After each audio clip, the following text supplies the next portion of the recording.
আসসালামু আলাইকুম। আমি চলে এসেছি একটা নতুন ভিডিও নিয়ে পাখির খাবারের জন্য। এখানে নিয়েছি কিছুটা ছোলা, আর এখানে হলো গিয়ে ঢেঁড়স, কলমি শাক, গাজর, একটা ডিম নিয়েছি। আর এখানে হলো ডিমের ছোকা, যেটা বলে ছোকলা, ওইটা আমি ব্লান্ডার করে নিছি। আর কিছুটা দেব, যে ওইটাকে কি বলে আমি বলতে পারি না, কিন্তু আমার জানা মতে বলে সমুদ্রের ফেনা বলে আর কি। তো ওইটাও আমি মিক্স করে নিছি, মানে ফাঁকি করে নিছি একটা কৌটার মধ্যে। কারণ পাখি অতটা, মানে যদিও ঝুলাইয়া দিই, ওইটা আপনার কি করে ফালাইয়া দেয়, অনেকটাই ফালাইয়া দেয়, খাওয়া ওরকম হয় না। তো এই কারণে আমি ফাঁকি করে নিছি। তো মিক্স করি। তো আমার থেকে বিটরুট কাঁচাটা ছিল না, যে কারণে সবজিটা আমি ঝুরি করে দিতে পারিনি। আমার কাছে এই বিটরুটের এই মিক্স ফাঁকিটা আছে, তো এটা দিয়ে দিব খাবারে। তো সব কিছু দিয়ে ফেলছি।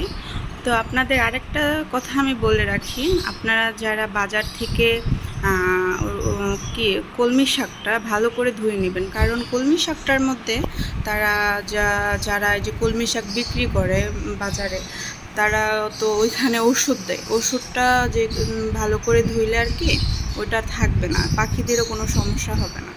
তো ভালো করে পরিষ্কার করে পাখিদের খাবারটা দিলে আর কি ওরাও ভালো থাকবে। তো মিক্স করে পাখিকে খেতে দেই। মাশাল্লাহ, কত সুন্দর লাগতেছে না মিক্স করার পরে সব সবজিগুলো একসাথে। তো আমার মিষ্টি পাখিগুলোকে খাবার দিয়ে আসে, চলেন দেখে আসি।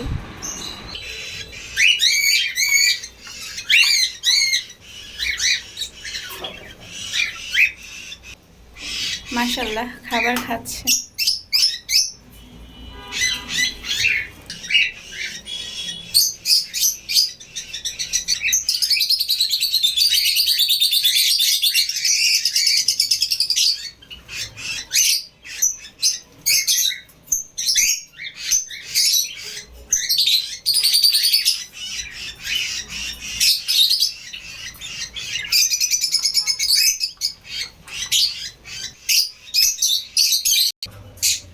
তো আজকের জন্য এই পর্যন্ত, সবাই ভালো থাকবেন।